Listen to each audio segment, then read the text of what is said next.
Electrical transformers are essential for power transmission and distribution. They adapt voltage levels for safe, efficient energy delivery. In this video, we'll quickly review how transformers are manufactured.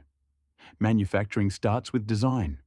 Engineers define ratings, voltages, insulation, and cooling, using electromagnetic and thermal calculations to ensure reliability.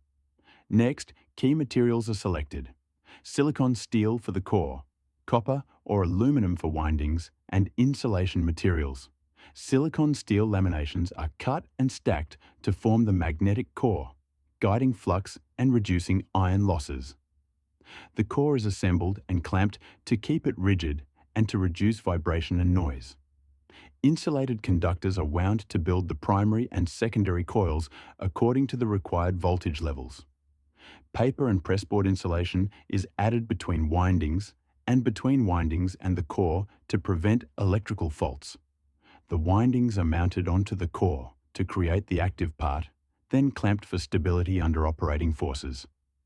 The active part is vacuum dried to remove moisture, then impregnated with oil or resin to improve insulation and cooling.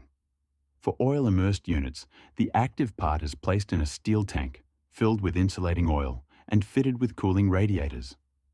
Insulated bushings connect the windings, and accessories like tap changers, temperature sensors, and oil level indicators are installed.